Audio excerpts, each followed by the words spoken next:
우리 매달 초에 나와주시는 우리 신한은행의 오건영 부부장님 모셨습니다. 어서 오세요. 네, 어서 오십시오. 예. 요즘에 전국구 스타가 되셨습니다. 네, 요즘에 뭐 부럽습니다. 예. 너무 많이 부러워하시더라고요. 왜 나는 안 부르고? 훨씬 능력이 있으신 예, 분. 방송 나오신 건 아는데 제가 부러워서 안 봤습니다. 네, 나중에 좀. 본인은 거기 나가시기엔 너무 전문이에요. 예, 무슨 말씀이세요 지금? 아니 그게 무슨 말이냐면 이게 좀 네. 풀어서 네. 모든 사람이 쉽게 알아들을 수 있도록 해야 되는데 네. 일단 단어 자체가 굉장히 전문적이시잖아요. 전문가시죠. 설명력이 부족한 걸로. 자, 우리 부장님 사실 오늘 이제 뭐 좀 저희끼리 좀 이렇게 분위기 좋게 얘기를 했는데 이제 상황이니만큼 네. 댓글창도 사실은 분위기가 썩 좋지 않아요. 네네. 그래서 오늘 좀 웃음기 쫙 빼고 네네. 왜냐면 모시기 힘들고 한 달에 한번 오시니까 지금 현재 상태에서 최근 그 뷰를 좀 여쭤보고 싶은데 오늘 이제 저희가 2부는 프리토킹으로 진행하기로 했잖아요. 진짜 네네. 대본 없이 네네. 이제 즉문즉답으로. 네네. 자, 일단 제가 여쭤보고 싶은 거는 사실 최근에 시장 분위기는 주식하고 채권이 같이 약세이다가 네. 한 1, 2주 정도부터는 주가는 빠지는데 네. 옛날에는 이제 금리가 오르면서 주가가 빠졌잖아요. 네. 그러니까 주식도 약세, 채권도 약세였는데 네. 한 1, 2주부터는 지금 채권 시장은 조금 강세 분위기를 좀 보여주고 있어요. 네네. 네. 그래서 뭔가 좀 국면이 흔히 말하는 스태그플레이션에서 이제 뭐 경기 침체 쪽으로 완전히 좀 뭔가 조금씩 스탠스가 변하는 분위기인 것 같은 느낌인데 네. 혹시 국면 변화를 어떻게 생각을 하시는지? 저는 이제 그 올해 들어와서 이제 분위기가 전체적으로 이제 세 가지 정도 흘러간다라고 보는데요. 작년에 이제 그 BOA의 그 마이클 하트넷이라는 분이 있잖아요. 네. 워낙 이제 유명한 분인데 그 마이클 하트넷이 얘기하는 그 틀이 저는 되게 많이 와닿았습니다. 어떻게 얘기를 하냐면 지금 현재 금융시장이 세 가지 쇼크에 직면해 있다라고 얘기하고 있고 이게 단계별로 진행이 되는데 그 단계가 뭐냐면 첫 번째는 이제 인플레이션 샥, 그다음에 두 번째는 레이트 샥, 금리가 인상되는 거죠. 네. 세 번째는 리세션 샥이라고 해요. 네. 그러니까 인플레이션이 시장의 기대보다 높아졌을 때 나타나는 부담감, 그리고 이걸 잡기 위해서 생각했던 것보다 빠르게 금리를 올렸을 때 나타나는 쇼크, 그리고 물가와 금리가 함께 올라가가지고 실물 경제를 짓누르면서 나타나는 쇼크. 이 세 가지 쇼크가 이제 순서대로 찾아올 것이다라는 얘기를 하고 있는데 저는 이제 이걸 하나하나의 국면대로 보면은 이런 흐름이 나타날 것 같아요. 인플레이션 샥이면 그러니까 굉장히 강하게 이제 시장을 밀어 올리다가 이게 인플레이션이 나타나면서 결국에는 실적 둔화라든지 결국에는 소비 둔화 우려가 조금씩 커지지 않습니까? 그러면 결국에는 인플레이션 샥, 레이트 샥, 리세션 샥인데 저는 이 세 가지 구도가 순서대로 나타난다기보다는 마치 프랙탈처럼 프랙탈이 뭐냐면 이게 육각형이 있으면 그 안에도 작은 육각형이고 또 육각형이고 네. 그렇잖아요. 그런 것처럼 계속해서 시장에서 계속해서 한 2주, 3주 단위로 계속 반복적으로 나타난다고 봐요. 어떻게 되고 있냐면 예를 들어 이런 거죠. 인플레이션 샥이 오고 이제 그 금리 샥이 오고 그다음에 리세션 샥이 오잖아요. 그럼 리세션 샥이 찾아왔을 때는 금리가 내려갑니다. 금리가 내려가면서 그리고 이제 결국에는 실물 경기 둔화 우려가 커지니까 유가도 같이 내려가게 되죠. 근데 금리가 내려가고 유가가 내려가면 주식시장이 어떻게 반응을 하냐면 이제 연준이 돌아서겠구나. 네, 이제 더 이상 이 생각을 하는 거죠. 이 생각을 하게 되는 거죠. 그게 언제였냐면 지난 3월 달에도 그렇고 지난 4월 달 말에도 한번 5월 달 초에도 한 번 그랬었고요. 근데 6월 달에는 9월 달에 좀 쉬고 갈 거야. 이제 이런 얘기를 하면서 기대를 한번 갖고 이제 이렇게 그러니까 리세션 시작이 다가오게 되면은 조금 금리하고 유가가 주저앉으면서 주식시장이 반짝 뛰기 시작을 하는데 성장주 중심으로 그러니까 그로스 틸팅이죠. 얘네들 중심으로 해서 굉장히 빠르게 뛰기 시작을 해요. 근데 이제 얘네들이 끌어올리게 되면은 이게 이제 주식시장에 대한 굉장히 그 강력한 의지 같은 게 보이지 않습니까? 그러면서 어떻게 되냐면 금리하고 그다음에 유가가 다시 끌려 올라가기 시작을 합니다. 그렇죠. 그러면서 다시 인플레이션이 시작이 돼요. 이러면 인플레 쉽지 않겠네. 유가가 다시 올라오니까요. 네. 그럼 인플레이션이 나오면 생각보다 금리를 많이 올려야겠네. 리세션이네. 그러면서 금리하고 유가가 내려오면 이제 연준이 돌아서나 하면서 또 주가 올라가고 금리 올라가고 유가 올라가잖아요. 그럼 또 인플레이션. 그러니까 이게 마치 이 큰 틀이 작은 프랙탈 안에서 계속해서 반복적으로 나타난다. 그렇지. 이제 이런 느낌을 좀 많이 받습니다. 최근 몇 달간 네. 지금 말씀하신 게 최근 몇 달간의 상황들을 잘 해주신 것 같은데 네. 계속 반복적으로 네. 인플레이션 기대 심리가 올라갔다 내려갔다 내려갔다 또 네. 거기에 따라서 리세션에 대한 생각이 올라갔다 내려갔다. 네. 그래서 주식시장과 채권시장도 올라갔다 내려갔다 하는 네. 게 계속된다는 게 미국 시장 흐름이었죠. 그래서 근데 저는 네. 여기서 한 가지 좀 다른 얘기를 하고 싶은 게, 그러니까 물론 맞아요. 그러니까 결국은 그 인플레 기대 심리가 완전히 꺾이고 난 다음에야 그래야 주식시장이 좋아질 수 있을 텐데 지금 주식시장이 금리 잠깐 떨어지는 거 보고 생각보다 긴축 세지지 않겠구나라서 올랐다가 그러다 보니까 다시 인플레 기대 심리가 안 꺾이니까 또 긴축을 세게 네. 하고 이제 이거가 악순환이었는데 저는 사실은 최근 1, 2주 동안 조금 금리가 그래도 제법 의미 있게 떨어졌다고 보는 게 굉장히 큰 폭으로 떨어졌죠. 네. 그 이번에 시발점이 저는 연준의 스탠스 변화를 생각을 하거든요. 아, 네네. 75p 네. 자이언트 스텝. 그러니까 자이언트 스텝도 했을 뿐더러 연준이 한 2주 전인가 3주 전인가 그 파월 의장이 그 어떤 그 청문회 가가지고 물가 안정에 전념을 하겠다. 아, 네. 그리고 의회 청문회 보고서에 올리는 걸 보면은 무조건적인 언컨디셔널한 그 전념을 하겠다라는 얘기를 했거든요. 네. 그러니까 이제 채권 시장을 오래 봐왔던 입장에서는 그 동안에는 채권하는 사람들이 연준을 못 믿었던 거죠. 네. 저놈들이 인플레도 잡겠다, 경기도 잡겠다 하는데 이거 둘 다 말이 안 된다, 양립이 네. 안 된다. 그러니까 둘 다 안 믿었는데 지금은 경기 침체를 받아들이고라도 물가 안정을 하겠다라고 이제 의지를 보여주니까 그러면서 자이언트 스텝 나오니까 네. 채권 시장에 있는 사람들은 그래? 정말 이제 물가를 잡으려나 보네. 그럼 경기 침체가 이제 올 건가 보다. 라면서 조금은 최근 1, 2주간의 금리 하락은 네. 그동안의 무한 반복반은 조금은 다른 근거가 있다고 생각하거든요. 네. 혹시 어떻게 저도 굉장히 큰 공감을 합니다. 일단 첫 번째는요. 파월 의장이 몇 가지 이제 코멘트 한 것 중에서 굉장히 의미 있게 들린 게 얼마 전에 이제 지난주에 22회에 가가지고 이제 라가르도 총재하고 같이 얘기했던 부분인데요. 그래서 파월 의장이 무슨 얘기를 하냐면 이제 그 결국에는 우리가 인플레이션을 잡는 과정에서 두 가지 실수를 할 수 있다라고 얘기를 합니다. 사례를 들어서 말씀드리면 제가 이제 성문을 지키는 문직이에요. 우리 성 안에 인플레이션이라는 애가 들어오면 안 되는 겁니다. 그래서 오는 사람들을 하나하나 감사해서 너 인플레야야 아니야인지 보는 거죠. 근데 이제 두 가지 미스를 할 수 있는데 첫 번째는 뭐냐면 인플레인데 들여보낸 거죠. 제대로 알지 못하고. 이게 첫 번째 실수가 될 수 있죠. 두 번째 실수는 뭐냐면 인플레가 아닌데 괜히 생사람 잡는 거죠. 그래서 이 두 가지 실수가 있습니다. 근데 그렇죠? 이제 파월이 뭐라고 얘기하냐면 두 번째 실수보다 첫 번째 실수, 인플레가 우리 안으로 들어오게 하는 것. 이게 훨씬 더 큰 비용을 치를 것 같다라고 얘기를 하면서 명확하게 선을 긋는 거죠. 우리는 두 번째 실수를 감내하고더라도 첫 번째 실수를 최소화하겠다. 네. 그러니까 결국에는 생사람을 잡더라도 인플레를 갖다가 실제 경기 침체까지 가서 생사람을 잡더라도 실제로 이제 인플레가 이 안으로 자리 잡는 걸 갖다가 막겠다라고 얘기한 게 이제 첫 번째라고 생각하고요.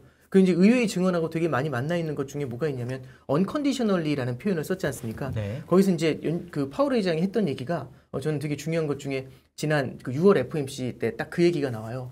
뭐라고 얘기를 하냐면 첫 번째는 물가에 대해 얘기를 할 때 헤드라인이 제일 중요하다. 디테일 이제 보지 말자. 이 얘기를 하거든요. 이게 왜 그러냐면 수많은 사람들이 이런 기대를 하고 있습니다. 아니 국제유가가 오르고 구리 가격이 오르고 원자재 가격이 올라가지고 인플레이션이 온 건데 연준이 뭘 어쩔 건데 이런 얘기인 거잖아요. 그래서 이제 연준 의장이 얘기를 하는 거죠. 우리는 코어보다 헤드라인이 더 중요하다. 사람들이 만나는 건 헤드라인이다. 이 얘기를 하거든요. 이게 무슨 얘기냐면 사실 저도 그럴 것 같아요. 길 가던 사람 잡아놓고 이제 인터뷰를 하는 거죠. 혹시 물가 상승은 어디서 많이 느낍니까? 딱 그러면 요즘 기름값이 그 주유소 기름값 보셨으면 기름값 얘기하지 마시라고. 에너지 얘기하지 마십시오. 그럼 이제 다른 데서 뭘 느낍니까? 어디서 느끼십니까? 그러면 장바구니 얘기하지 마시라고. 식료품 얘기하지 마시라고. 우리는 코어에서 얘기하자. 사실 사람들이 만나는 건 코어가 아니라 헤드라인이라는 걸 명확히 찍어버려요. 그렇죠. 그러면서 더 이상 디테일 갖고 이 인플레이션이 어디서 찾아왔는지 얘기하지 말자. 지금은 우리가 기대 인플레이션이 커지는 걸 막아야 된다라고 얘기를 하죠. 그러니까 결국에는 unconditionally라는 말이 굉장히 저는 와닿는 게 이제 연준에서는요. 이를 악물고 인플레이션을 잡기 위해 들어간다라는 걸 사실상 파월 의장이 명확하게 시장하고 커뮤니케이션을 했다라고 보는 겁니다. 그럼 이렇게 따지면 실물 경기 이제 침체 우려가 커지게 되겠죠. 네. 실물 경기 침체 우려가 커지게 되면은 연준 내에 파이어니어가 있어요. 앞장서서 전망을 끌고 갔고 여태까지 다 맞췄던 사람이 블라드죠. 제임스 블러드. 네, 제임스 블러드가 이제 한 얘기 중에 뭐가 있냐면 내년에 만약에 올해 내린다. 확실히 잡게 되면은 내년에는 금리를 인하할 수 있다라는 얘기를 하거든요. 네, 맞아요. 근데 연준 금리 인상 확률을 조금 보면은요. 지금 어떻게 나와 있냐면 일단 요번에 이제 6월달 금리 인상은 7월달 금리 인상 확률은 75bp 인상할 게 한 80% 정도로 90% 정도로 반영하고 있어요. 네, 네. 그러니까 이제 사실상 7월에는 75bp 인상할 것 같다라고 시장이 보는 거고 연말 금리 인상 확률도 크게 바뀐 게 없습니다. 그래서 이제 원래는 3.75 끝자락을 3.75까지 끌어올릴 것 같다라고 했었는데 3.5까지 끌어올릴 확률이 지금 거의 80% 가까이 돼 있고요. 네. 근데 이제 여기서 재밌는 게 뭐냐면 그 다음입니다. 사실상 4%까지 올라가거나 4.25까지 올라갈 거다라는 예상이 있었는데 신기한 게 뭐냐면 내년 7월 정도로 해서 보잖아요. 네. 방금 전에 말씀드렸던 끝자락 3.5%까지 올라갈 확률이 41%로 훅 떨어집니다. 네. 이게 뭘 얘기하는 거냐면 내년도 3월 달을 고점으로 해서요. 5월 달, 6월 달 FOMC부터는 네. 금리 인상이 사실상 쉽진 않을 것 같다라고 시장이 바라보고 있는 것 같아요. 네. 제가 어저께 날짜로 보니까 네. 그러니까 오히려 내년도 네. 상반기 말께 정도는 기준금리 인하가 될 수도 있다. 네. 이런 거를 이제 선물 시장은 어차피 기대값이니까. 네네네, 그렇죠. 예. 물론 이제 이게 기대값이라는 말이 맞는 것 같은 게 이제 근데 다만 여기서 이게 확률이라는 말씀이 사실은 전문가분들 앞에서는 확률이라는 말을 사실 쓰면 안 되는 게 네. 이게 확률이라기보다는 지금 상황이 그 앞으로도 계속 이어진다고 보면 그렇죠. 어떻게 될까라는 것에 대한 일종의 설문 서베이인 네, 거잖아요. 네, 맞아요. 그죠? 확률이라는 표현보다는 그러니까 지금 상황이 이어진다면 그렇게 움직일 것 같아라고 시장이 기대하는 거죠. 그러니까 저는 이렇게 구체적으로 기대하는 걸 본 적이 없었던 것 같아요. 그런데 네. 여기서 우리가 하나 짚고 넘어가야 될 부분이 있는 것 같은데요.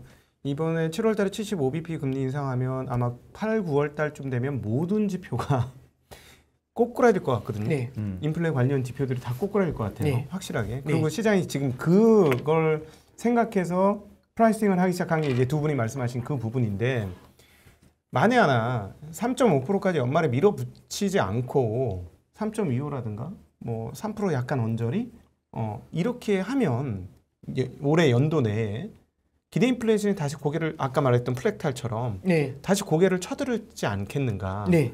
그래서 괜히 쉽게 좋아했다가 네. 이제 더 이상 내년도에 연준이 금리 안 올릴 거야. 오히려 금리를 떨어뜨릴 거야. 이걸 생각해서 자산시장이 좀 즐거워했다가 기대 인플레이션이 다시 올라오거나 네. 아니면 뭐 하나의 변수, 유가가 안 떨어져 버리면 네. 다 엿먹는 상황들이 오는 거 아닙니까? 이제 발본세권, 그러니까 결국에는 기대 인플레이션은 네. 발본세권 해줘야 네. 그래야지 이제 그렇지. 이게 끌어올라가는 게 굉장히 이제 좀 다시 이제 그렇지. 뭐 금리 내려준다고 해서 다시 고개를 들거나 이제 그러진 않거든요. 그러니까 그렇죠. 예를 들어서 이제 두더지 게임과 같은 거죠. 음. 언제까지 때릴 건데 너무 계속 때리니까 네. 언제까지 때릴 거야 하니까 이제 사람이 하는 거죠. 네가 안 올라올 때까지.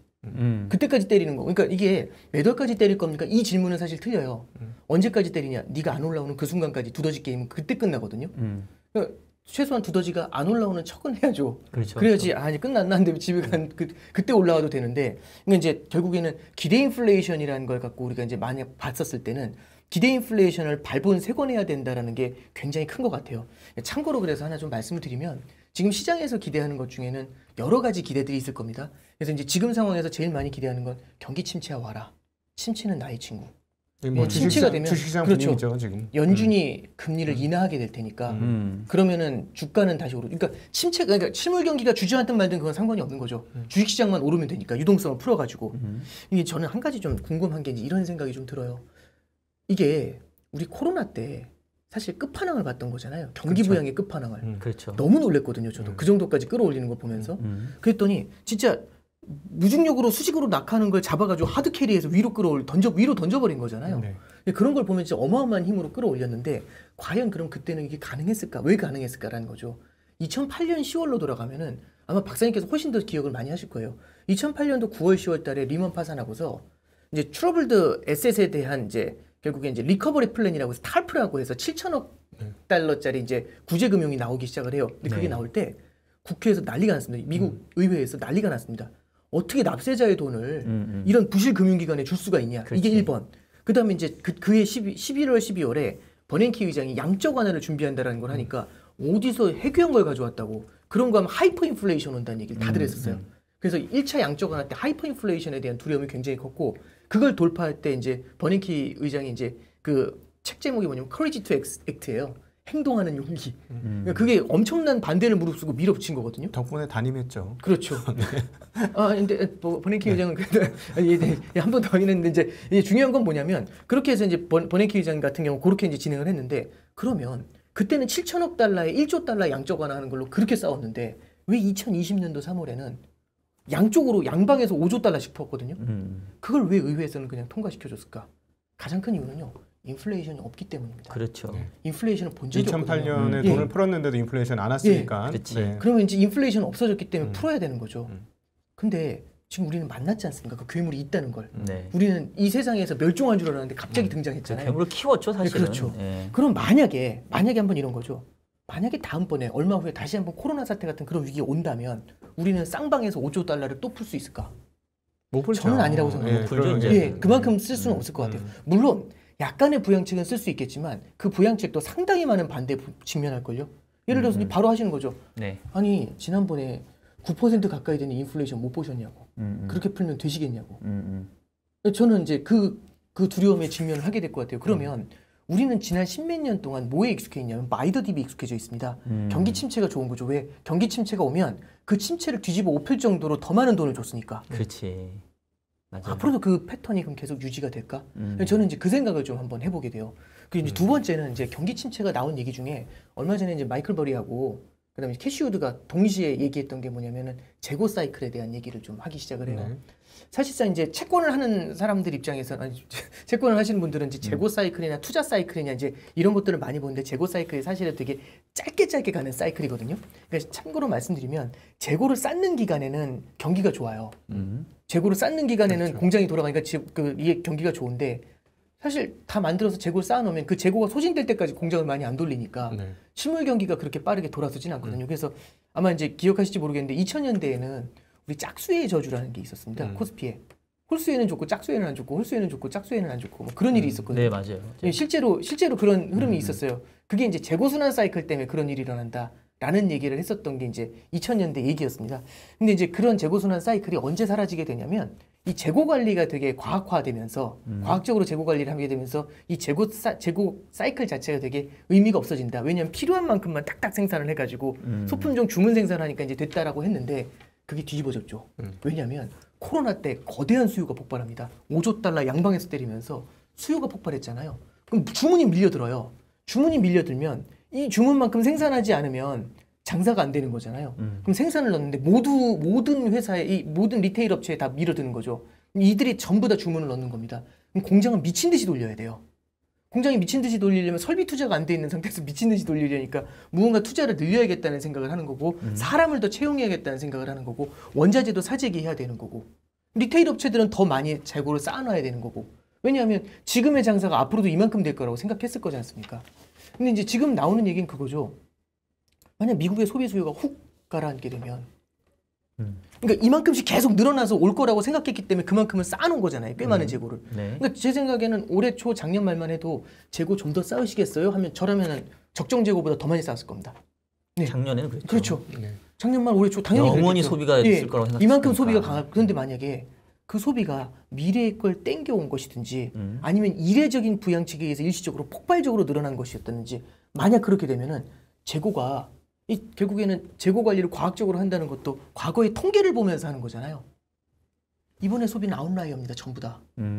그러면 여기서 이제 나타나는 문제는 뭐냐면 이 아웃라이어를 보면서 우리는 재고를 쌓아놨는데 그럼 만약에 이제 소비가 훅 줄어들게 되면 소비의 절벽이 나타나게 되면은 쌓여놓은 재고가 너무 커버리게 되는 거죠. 네. 그래서 이제 마이클 버리나 캐시우드나 하는 얘기가 내 생에 이렇게 재고가 크게 증가한 건 본 적이 없다라고 얘기를 하고 있는 거죠. 그럼 만약에 이제 이 재고를 갖다 감축시키는 재고가 줄어드는 사이클로 접어들게 되면은 공장에 주문이 들어갈 이유가 없어지게 되죠. 그러면 굉장히 이 사람 채용을 갖다 많이 늘려놨던 게 그만큼 채용을 할 필요가 없는 거죠. 그러면 지금 우리가 뭐가 있냐면 잡 공고가 엄청나거든요.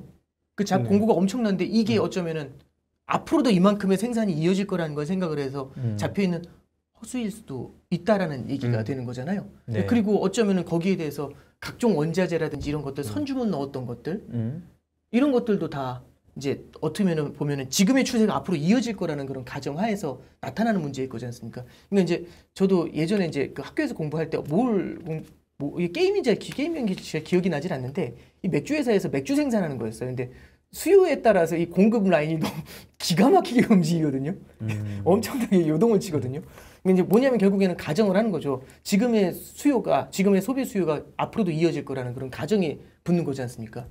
그럼 이제 이게 만약에 과잉 재고가 되면 이 과잉 재고를 줄이는 과정까지는 제조업 경기가 굉장히 빠르게 둔화가 될 수 있고 저는 아까 전에 그래서 이제 곽지점장님께서 만약에 또 75bp 올려가지고 수요를 한 테포 더 죽여놓게 되면은 어쩌면 75bp 효과로 줄어드는 속도도 있겠지만은 어쩌면 쌓여놓은 재고가 소진될 때까지 기다려야 되는 그런 국면에 넘어가는 가능성들도 있겠죠. 그렇게 되면은 제 생각에는 굉장히 큰 변화가 그래서 지금 보면은 각종 제조업 지표가 네. 빠르게 꺾이고 네. 있어요. 그러니까 지금 사실 되게 정말 중요하지만 또 맞습니다. 되게 무서운 얘기를 하고 계시는데 왜냐하면 자 보세요. 지금 주식시장은 네. 고점 대비 거의 30% 조정 받았잖아요. 네.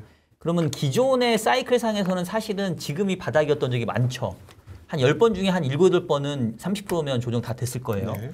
근데 두세 번이 한 50%까지 부러지는 장이 있었잖아요. 그건 위기 상황일 때 보통 그러거나 그렇죠. 완전한 네. 침체일 완전한 때. 침체. 네. 근데 지금 오 부장님 얘기하시는 거를 보면 미국 경제가 1분기 마이너스 1.6%였고 2분기가 전망치로 마이너스 2.1이면 사실상 경기 침체에 들어왔잖아요, 이미. 들어오게 되는 거죠. 예. 근데 이제 3분기, 4분기 아직 안 했는데 지금 그런 말씀이 현실화 된다고 한다면 이거는 3, 4분기도 없는 거죠.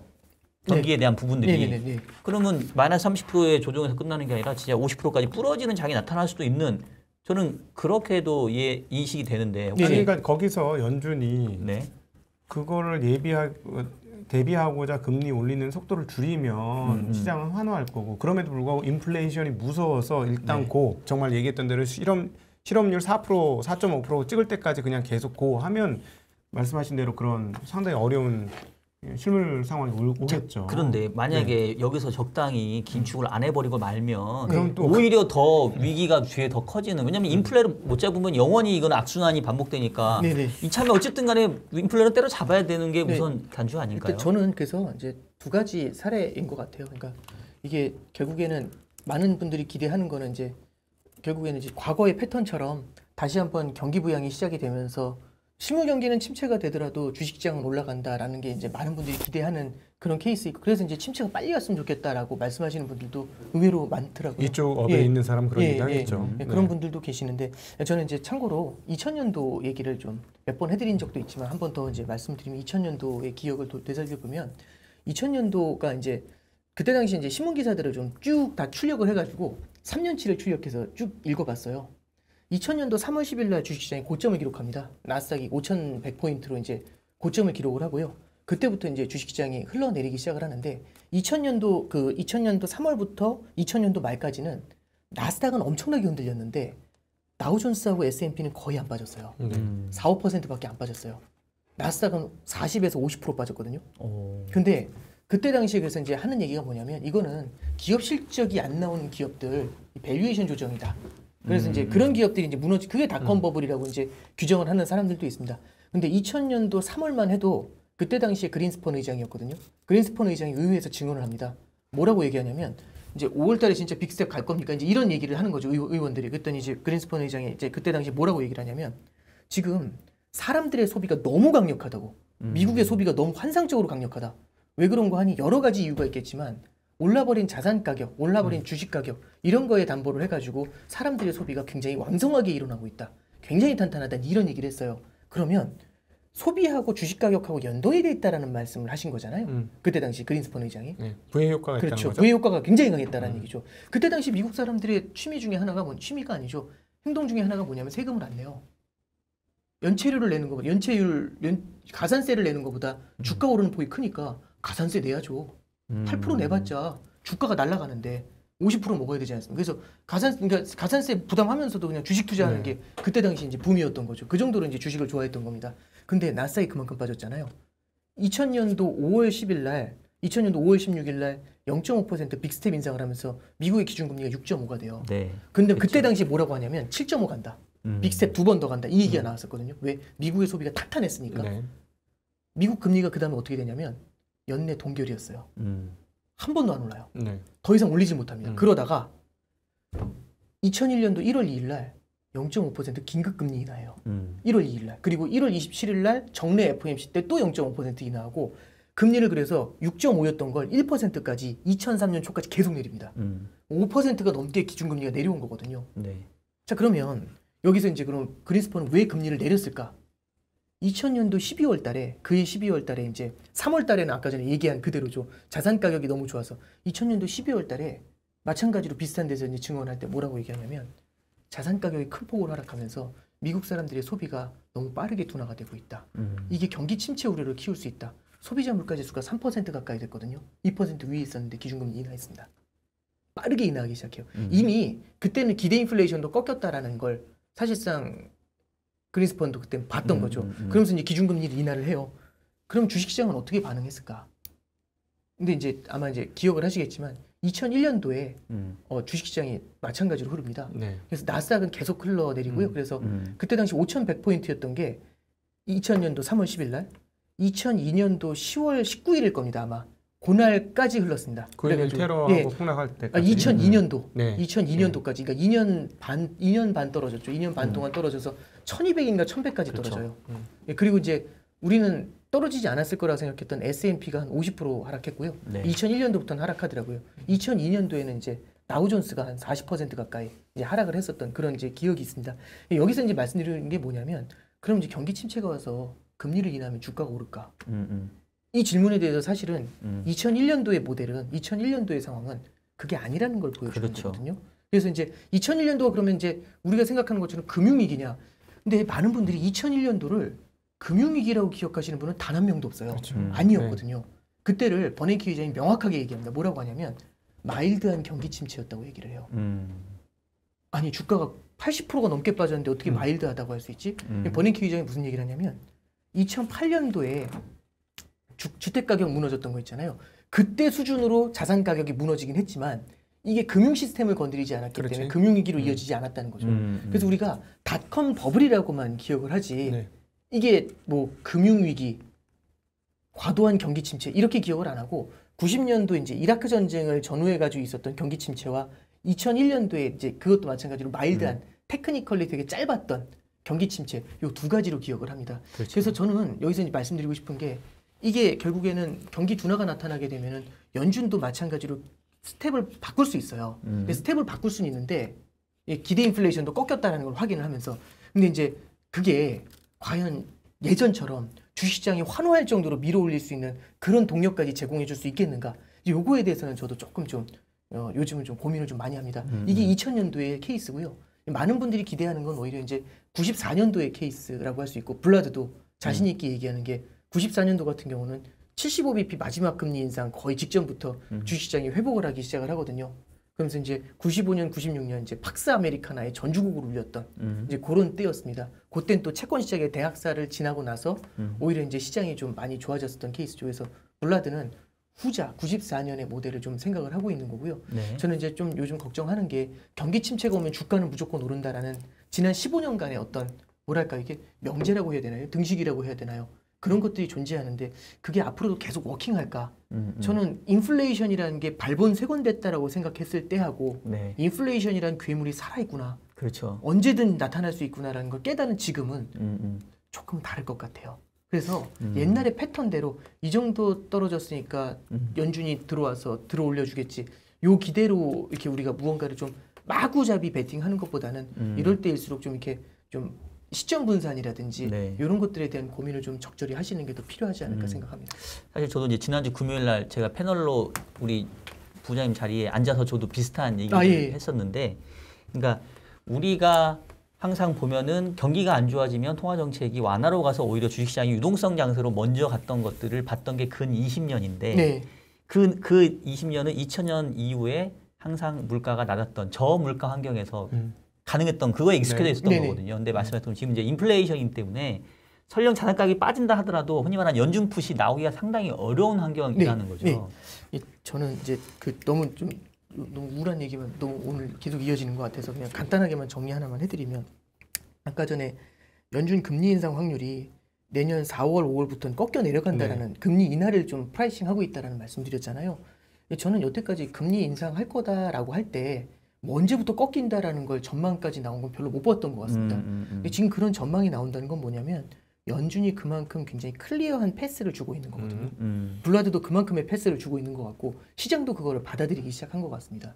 그럼 시장이 그 정도를 프라이싱 할 수 있다는 얘기는 뭐냐면 이미 시장에서는 연말에 3.25에서 3.5까지 간다고 하는 그 금리 있잖아요. 네. 그거를 이미 상당 수준 프라이싱 하고 있다라는 생각이 좀 들어요. 그러니까 이게 예전하고 포워드 가이던스가 분명히 바뀌었습니다.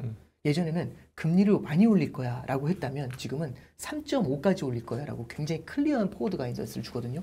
그러면서 연준을 믿게 계속 만든 거죠. 그러니까 이 믿음이라는 게 계속해서 우리 진짜 여기까지 간다 하면서 보여준 거죠. 그래서 이제 저는 이 블라드가 얼마 전에 이제 어디 이제 그 브루킹스 연구소에서 얘기한 게 뭐냐면 연준이 너네 늦었잖아. 금리 인상 늦었지. 그러니까 블라드가 전 늦었다고 할 줄 알았더니 아니요? 너 이러더라고요. 뭐야? 그랬더니 보니까 포워드 가이던스라는 게 있다. 80년대와 다르다.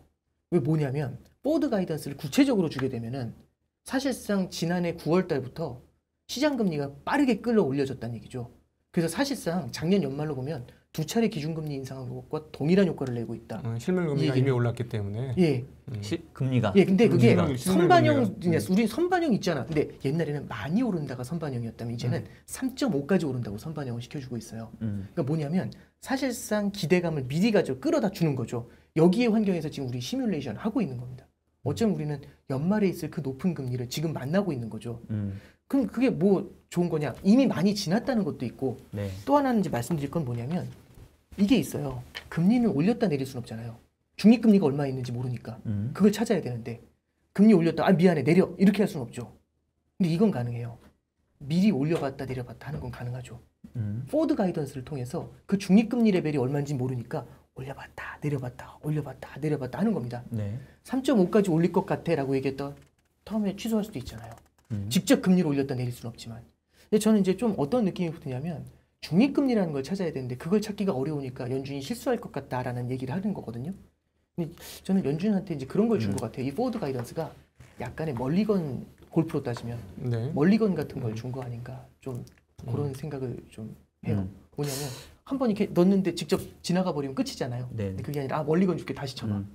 이런 것도 있죠. 그 계속 말씀을 참 듣고 싶은데 네. 또 스케줄도 있으시다 그래가지고 네네네. 지금 이제 20분까지 3분 남았는데 제가 네네. 딱 요거 하나 네네네. 여쭤보고 싶은 게 네네. 근데 제가 좀 우려하는 건 뭐냐면 지금 말씀하신 것처럼 포워드 가이던스를 명확하게 줘서 네. 올해 말까지 내년 초까지는 그 기준금리 상단이 3.5까지 가다가 내년도 상반기부터 금리를 인하하기 시작한다라는 그런 컨센서스가 지금 형성되어 있는 네. 거잖아요. 근데 그게 자칫 잘못하면 금리 올랐다가 내년 상반기에 내려가? 그러면 이 올라가는 그 금리를 보는 게 아니라 사람들이 네. 내년에 떨어지네. 네네. 그래서 오히려 잡혀야 될 인플레 기대 심리가 안 잡히거나 네. 조금 이렇게 낙관적으로 보시는 사람들은 올해까지만 버티면 돼. 네. 올해까지만 버티면 내년에 좋은 날 와. 네. 이렇게 되면 사실은 원래는 그 예상했던 기대했던 긴축의 효과가 오히려 반감될 수 있는 네. 네. 그래서 경로가 올해 연말까지 금리 올렸다가 내년에 떨어져야 되는데 올렸는데도 사람들이 안 믿어. 어차피 내릴 거잖아. 그러면은 오히려 이게 스텝이 꼬이거나 네. 이 포워드 가이던스 자체가 네. 바뀌어버릴 오히려 네. 안 좋은 쪽으로 네. 바뀌어버릴 가능성 없을까요? 네. 뭐 충분히 가능하죠. 그러니까 지금도 계속 보시면은 연말까지 금리 인상 확률이 계속 올라갔지 않습니까? 계속 올라갔지 않습니까? 그리고 사실상 5월달, 6월달에도 9월달에 한 스텝 조용히 갈게 하니까 바로 또 난리가 나기 시작하잖아요. 그러니까 결국에는 정해져 있는 미래가 있는 건 아니고요. 근데 지금 박 예. 박사님이 얘기하신 거는 너무 금융권에서의 생각인 것 같아요. 왜냐하면 그럴 수도 있겠네요. 예, 연말 기준으로 3.5%면 실물금리 그 이미 그 부동산 대출금리가 6% 근처까지 육박을 했잖아요. 네. 그러면 실물은 부담이죠. 그래서 저는 오히려 이번 주에 나타나는 서비스 지수하고 향후 서비스업 지수가 어떻게 깨질 것이냐. 그 서비스업이 깨지면서부터는 실업률이 이제 본격적으로 올라가기 시작할 것 같거든요. 그러니까 저는 오히려 이번 연준은 우리들한테 가이드를 정확히 줬다는 생각이 드는데 실업률 4%에서 4.5% 그때까지 우리 밀어붙이겠다는 가이드를 줬다고 생각해요. 그러면 그때까지 그 정도까지 밀어붙이면 우리가 너무 금융 환경이 그 주식시장 떨어지다 보니까 이거 언제 오를까라는 생각을 하다 보니 그렇게 저도 그렇게도 많이 생각했으니까 그렇게 생각하실 수 있을 것 같은데 근데 실물은 그렇게 한 대 얻어맞고 나면은 회복하는데 시간 좀 걸려야 되는 거 아닙니까? 그러니까 저는 결국에는 이 기대 인플레이션이라는 사람의 심리가 있잖아요. 그러니까 결국에는 이 아까 말씀드렸던 두더지 게임처럼 이건 결국에는 상호간의 작용이라고 생각을 그렇죠. 합니다. 그러니까 네. 결국에는 기대 인플레이션이 발본색원 되는 거를 확인을 해야 그러니까 이제 쥐라기 공원 같은 데 보면은 공룡이 막 잡아먹으려고 하는데 쥐중원도 조용히 있어가지고 거기서 한참 있으면 공룡이 가잖아요. 그런 것처럼 더 이상 없구나라는 걸 확인한 다음에는 빠르게 좀 사라지지 않을까 생각합니다. 그래서 기대 인플레이션이니까 저는 그래서 불안한 거예요. 그러니까 네. 차라리 올해 말까지 금리 인상하고 원래 연준의 가이던스는 네. 올 연말이 3.4, 네. 내년 말이 3.8 네. 그렇게 돼 있잖아요. 네네. 근데 지금 물론 FF 선물 시장은 계속 바뀌는 거지만 사람들의 기대가 이미 올해 연말까지 3.4, 3.5까지 하겠어. 그렇지만 내년에는 3.8까지 못 가고 결국 다시 내릴 걸? 네. 이미 이제 네. 이렇게 뭐랄까? 또 그 다음 거를 네. 벌써부터 기대를 하고 있잖아요. 네. 그러면 이제 제가 걱정되는 거는 그런 상태에서는 정말 기대 인플레이션이 잡힐까? 네. 최악의 경우에 연말까지 3.5를 높였는데 물가가 안 잡혀. 더군다나 공급 측 요인이니까 우리가 또 컨트롤 못 할 수 있잖아요. 네네. 그러면 어쩌면 지금 시장이 네. 올해 연말까지만 고생하고 내년도 가면 금융 환경이 조금 완화돼. 그러니까 그나마 버티고 있을 수도 있는데 예를 들면은 진짜로 연준의 그 포워드 가이드처럼 올해 3.5인데 내년도 3.8까지 또 올려. 라고 하는 게 연말께 정도 밝혀지면 이거는 시장이 네, 그럴 수도 아직도 있죠. 훨씬 예. 더 얻어맞아야 예. 될 게 남은 게 아닌가. 예, 그럴 가능성도 있죠. 근데 이제 말씀해 주셨던 것처럼 이제 본격적으로 전체적으로 지표들이 꺾이기 시작을 하잖아요. 이거는 이제 수요의 감소 요인은 확실히 자극하게 되는 것 같아요. 다만 이제 말씀해 주셨던 것처럼 러시아 우크라이나라든지 이제 이런 쪽에서의 리스크는 그거는 이제 여기서 예측하기는 사실은 무의미하다라고 생각을 합니다. 그런 게 굉장히 큰 역할을 만약에 골드만삭스 얘기한 것처럼 잘못 걸려가지고 러시아가 아예 원유 수출 중단해서 뭐 300불 넘어간다 이러면 그러니까. 이거는 얘기가 달라지는 게 그거는 제 생각에는 유가 제가 변수가 예상하는 가장 큰 거고요. 변수라서 네. 모든 걸 다 그러니까. 잠재울 수 있는 변수니까 뭐 유가에 그쵸. 따라서는 네. 좌지우지가 될 이 수밖에 정도 없는 거죠. 레벨이라고 본다면 그리고 이제 전 산유국들이 오펙 플러스가 이제 110불, 120불 정도에서 약간의 증산을 해줬잖아요. 저는 그 미국 눈치 봐가지고 증산했다라기보다는 유가가 너무 높게 올라가는 게 산유국들한테도 리스크라는 거를 그들도 좀 느끼고 있지 않나 그런 생각을 합니다. 그래서 이게 그렇게까지 올라가지 않는다라고 하면 그리고 이제 기대 인플레이션이 예를 들어서 연말로 가면서 수요 둔화와 함께 좀 잡혀준다라고 하면 그때는 좀 다른 반전의 기대를 좀 해볼 수도 있지 않나 뭐 그런 생각도 좀 해보게 됩니다. 알겠습니다. 예. 아유, 좀 더 부장님 바지가랭이를 붙잡고 더 여쭤보고 싶지만 네. 또 아쉽네요. 스케줄도 있고 네. 또 우리 다음 출연자도 있으니까 우리 오건영 부장님과 2부 순서는 여기서 마치도록 하겠습니다. 예, 감사합니다. 수고하셨습니다. 고맙습니다. 감사합니다. 네. 예.